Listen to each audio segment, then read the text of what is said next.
Hello and welcome to The Habit Architect. This is kind of a unique episode as this one and the next one. We are going to have fun reflecting back on season 1, which were 19 episodes. And I think Reem's done more and more than I have for this recap. But, as always, we're happy to have you here. And we're happy to see this. You can go back and watch or listen to all episodes. They're on Spotify, they're on Apple Podcasts, they're on YouTube, they're on LinkedIn, of course, so you can see the video or just download the audio and listen in. We had some great guests, didn't we, Reem? Habits, it's about building strong, consistent go-to. You don't have to run a marathon the first day, but you may want to run a mile. You may want to run 2 miles the following week, et cetera, et cetera. Just consistency is more key than just stopping. If all your content is business focused, as I say, you hide behind your title and all you do is talk about business, the people on the other end feel like they're being sold. Yeah. They feel like they're being pitched. We had a wonderful habit to talk about. The weekly check-in. So it's a weekly exercise that helped us being intentional. The way AI can help is that being that thinking partner, right? And who can stand apart from you and see you from a different angle. And that was not available for us for some time now, right? I mean, never been available. That's something that's becoming available. So, Michael, let's get straight into it. Why prioritization matters. Well, I think to some people it's obvious because they just feel like they get at the end of the day and they go, wait a minute, I didn't do that thing, or I didn't do those 3 things that I meant to do, or I thought I had enough time to get it done and I didn't. And so we have so many to-do lists, it seems like. We have a to-do list for work and we have a to-do list for home, and then we have to-do lists in our email system, and they're everywhere. So we just get pulled in so many directions. If you can get your priority structure down, you're gonna actually have a little more calmness in your day, which will allow you to actually accomplish more. And it's gonna give you that time back to know where to spend your time. So I think it's really about kind of just taking that chaos that is everyday life and finding your own way through it in a peaceful way. I agree. Yeah, so I'm over here in the UK and currently I'm working as a performance coach and mindset coach, writing a lot of books and doing a lot of speaking, talking about the difficult subjects that people kind of tend to shy away from, especially around things such as grief and mental health. They're like my specialist areas, which is based on, a lot of scientific research and professional experience, but also a lot of lived experience as well, both with mental health issues, having lived with depression and anxiety for quite a chunk of time, but also grief following sort of multiple deaths that I've experienced with people close to me, that I suppose really goes all the way back to my childhood, some 30 or so years ago when my dad died when I was 16. And then 11 years ago, my brother died. And then 6 years ago, my husband died after a short illness as well. So what I've really tried to do is to build my business, to build my work life, my personal life, blend it all together and really build it on this foundation that hope is an anchor and it is possible to be happy and healthy even when those hard things happen, because those hard things are always going to happen. A lot of people spend a lot of time trying to do it all, and they don't realize the power in that kind of focus, right? Totally. It's easier for people to think of you too. Like, I would love people to just send me all of their business. That would be great. But if they know that we have a whole focus group on these particular industries, they've met those industry experts, they see me at every event pertaining that industry, you start to just get top of mind. I can't be all things for all people. I can say yes to all of these services, but there's hundreds of other accounting firms in this city and thousands in this country. So I would rather just be the one that they think of for a particular industry. It just keeps it easier. Not that it's a popularity contest, but it kind of is. You have to be the one that they think of for when these things happen. You just have to be that person who's top of mind whenever these opportunities happen. When it comes to first impressions, you have to say, who is this person that I see up here years later? What does that person look like? How does that person dress? How does that person act? And really understand that you're the leader, you're the CEO of your life. And so you need to act and dress like that. And so that would be the first thing when it comes to executive presence, is own that. own your leadership and your dreams and start living them now.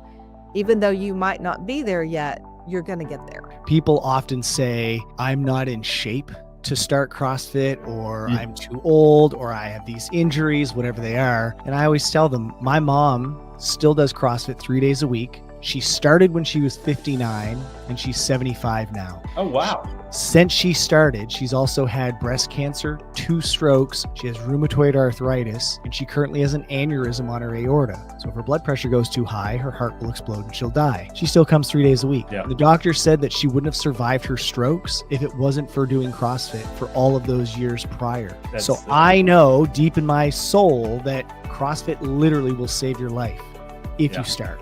You got to start. You need to build a lot of habits around that if you want to be successful. So imagine I was a kid. All my friends were traveling around, having parties, went to class trips with their school. So I was always staying at home and because I needed to train.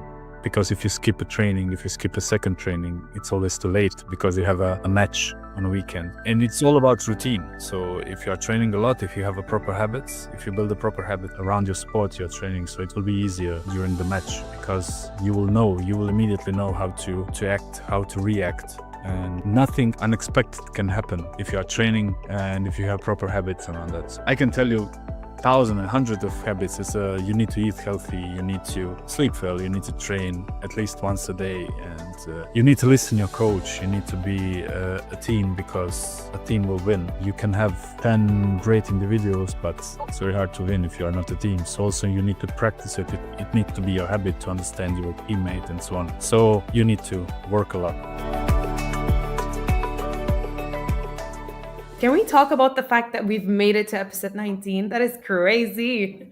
Yeah. I don't know about you. I mean, we did the first one in January. And I mean, it didn't feel like a lot of friction. We just kind of had great guests and we had good conversations. When you told me 19, I went, wow, we've done 19 of them. That's amazing.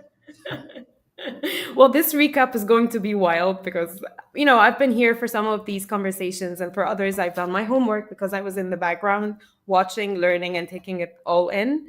Yeah.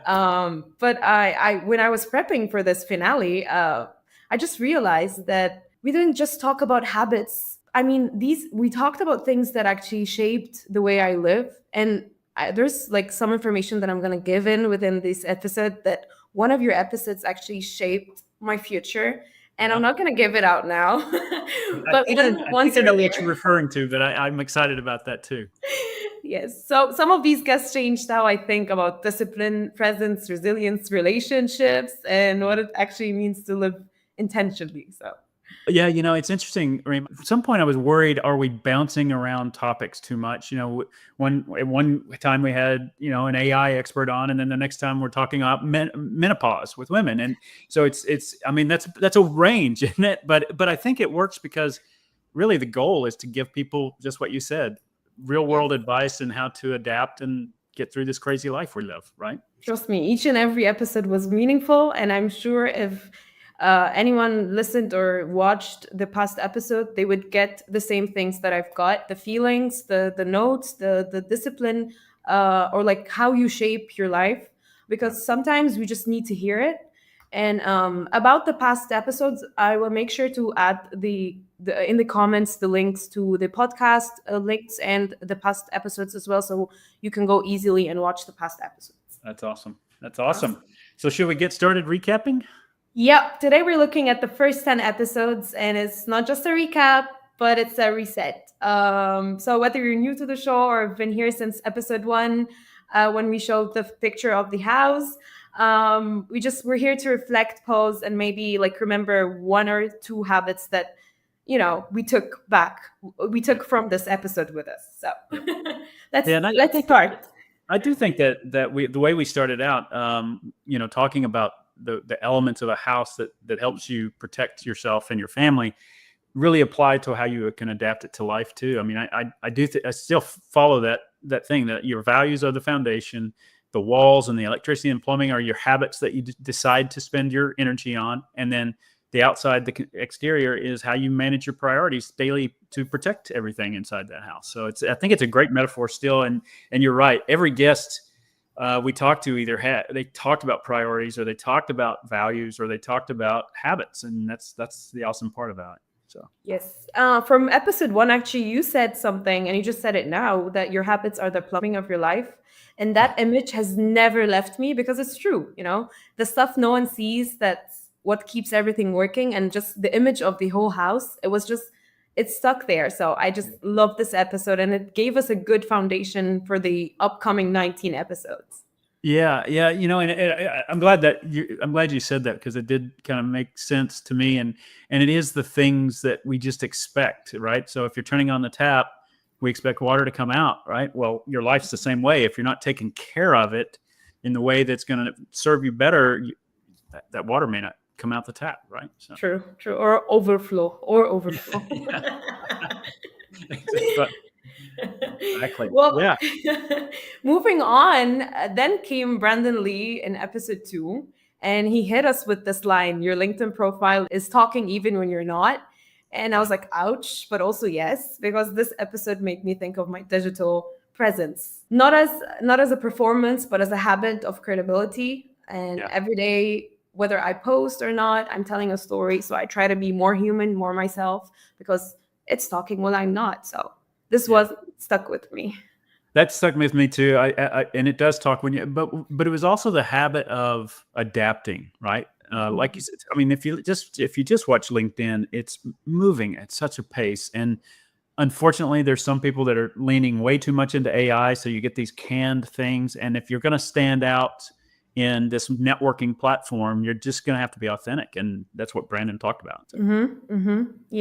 Yes. And adapting while everything's changing around you is just a mandatory thing. So hearing it from like someone like outside, it's just very mandatory, because I didn't realize that like people would research my LinkedIn and they would look around, and I'm not posting, or posting would affect my digital presence. So it was just spot on, to be honest. Yeah.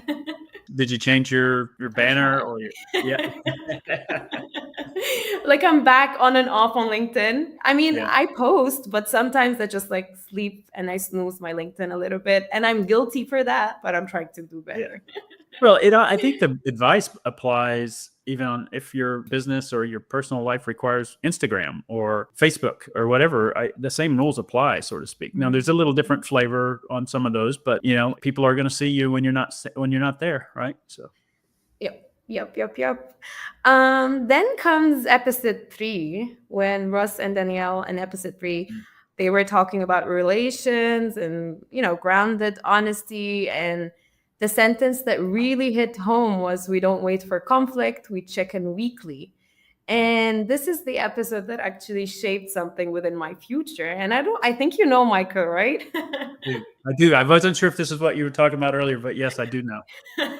Well, I got engaged because of this episode, and this is so weird.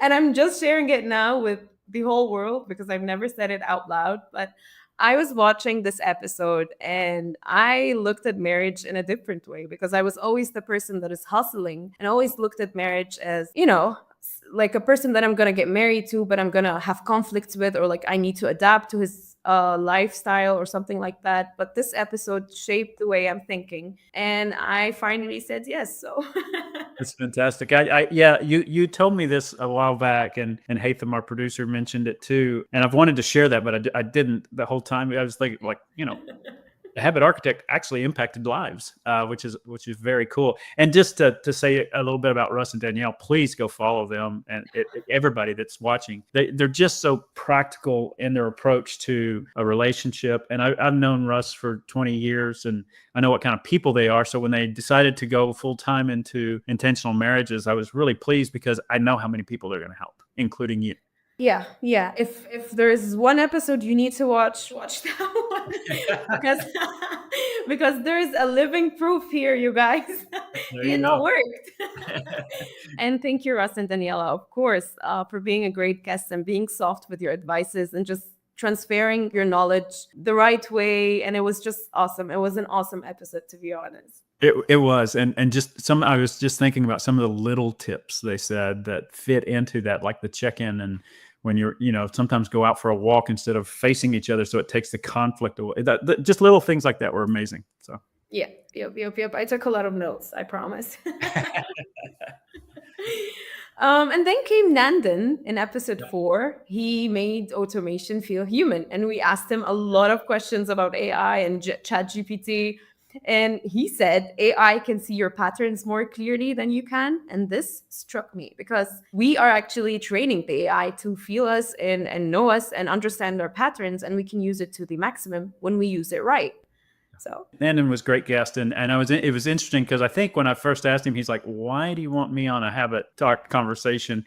But he did a great job in outlining it, and I think that statement that you just made is there. I mean, if we look in a world of human and AI working together, and we know that's going to be the case, it can understand you without bias, which is an interesting thing, right? Because you can really ask it questions and get not advice they want to give you, but advice on practicalities of the model and so forth. Sometimes if you go ask a friend and you say, I'm thinking about this, they're going to have their opinions, which are fine and great, but your AI counterpart or digital twin is just going to be practical about it.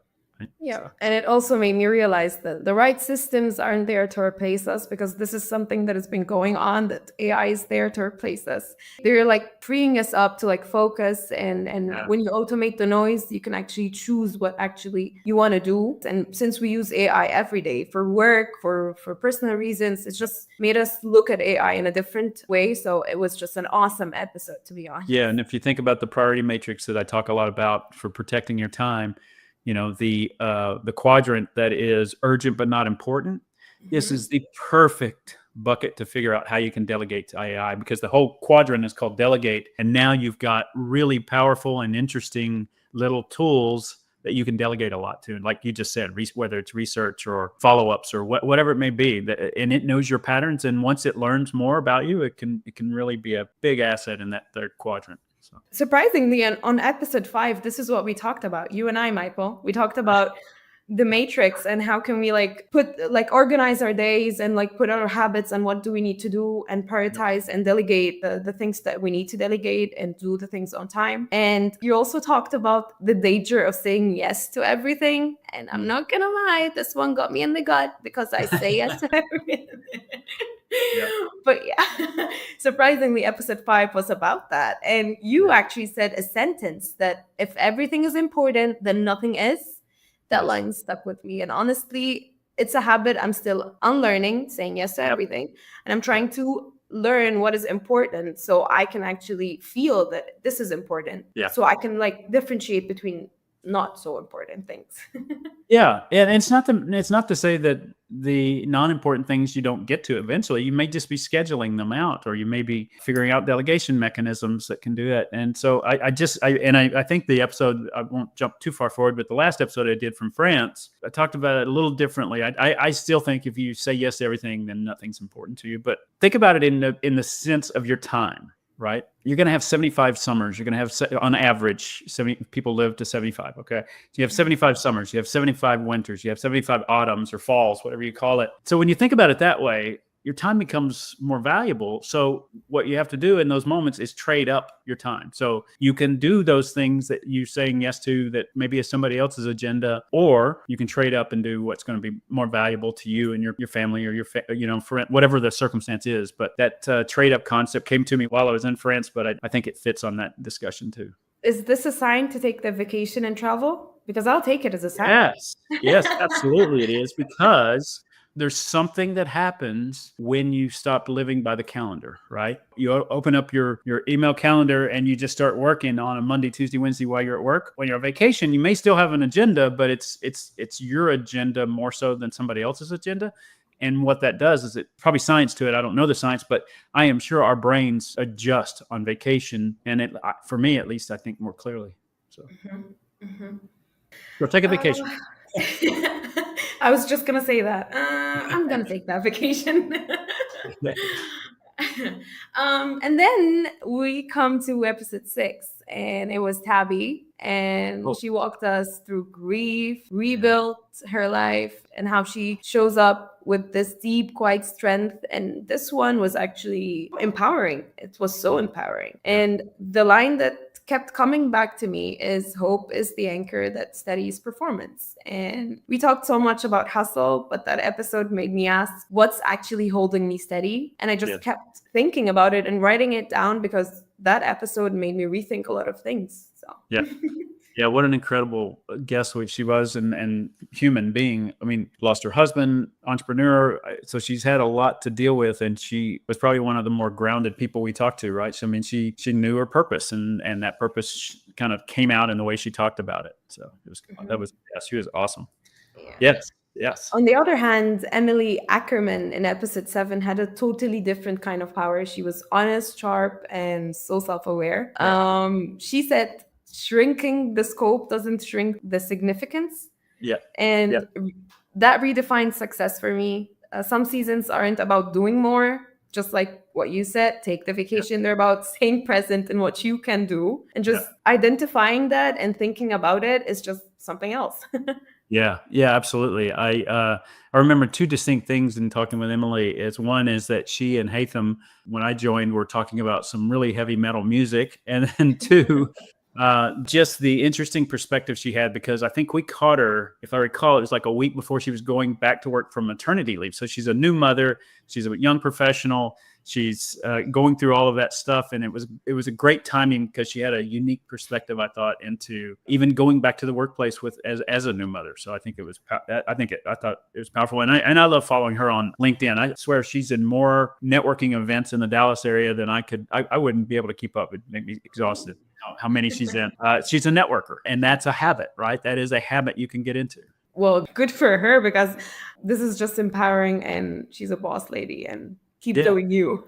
Well, and I think both of those guests, Tabby and Emily, were great examples of that, right? So. Yep. And then comes also Julie Jones, I'm sorry, in this in episode 8, and she brought this energy that just radiant presence. And she also said, "You belong in every room." And I'm just fascinated. When I told you, when I was recapping each and every episode, the amount of quotes, the amount of things that stayed with me is just enormous. So I'm so proud of us, Michael. Yeah, that's so awesome. And Julie is interesting because she's a former educator, right? She was a teacher, and then she's started this business, and it's fascinating because the people she's mostly helping, I shouldn't say mostly, she's helping companies that she works at too, but are you Gen Z, right? She's helping Gen Z show up in a manner in which they're going to be successful. And I can't speak for your education system in Egypt, but in the US, when kids get out of college, they didn't get any training about how showing up at work, what it really looks like. And so what she's doing is really important work, because without those fundamental skills, how are you going to adapt and grow? So what the work she's doing is great. And I think it's great that it comes from an educator, because she knows how to make it stick. So yes. And she's making a change. I mean, I was using GPT earlier to ask him about banking stuff because they never told me that. I was just on my own the moment I graduated, and I just needed to know a lot of things: tax, banking, I don't know. So these are the things. Exactly. But but yeah, the sentence of "you belong in every room," it's not a motivational quote. It was a mindset habit, and the fact that you don't wait until you feel ready, you practice showing up like you're ready. It's just fascinating, because this is actually a habit that you need to stick to.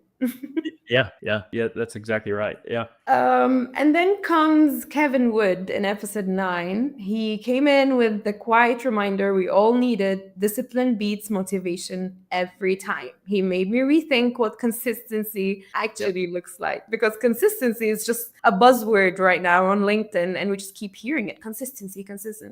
And then it lost its meaning at some point. You just need to sit down and look at consistency in your life. And it's not dramatic, it's not loud, it's just daily. You do it daily. Yeah. So. Yeah. Kevin was a great guest. I think he made me do an exercise too, and it was an interesting, revealing thing. But he's right. He's a successful, small business. He runs CrossFit in his community, and I remember he told a funny story about not a funny story, but a great story about his mother being a CrossFit member, and he had a good perspective, and that one comment is really, I would say it in a nutshell, is discipline beats motivation every day. Just because motivation wanes. I mean, just where motivation and discipline come in your brain are two different things, right? So sometimes you need motivation to get you started, but it will wane over time. It's the discipline you build into your system that is going to make it stick for longer periods of time. And it's not easy, but it's certainly manageable if you think of it like that, right? It's just your daily discipline, weekly discipline, whatever you're trying to do. Before long, you'll look back and you'll go, wow, I did that. So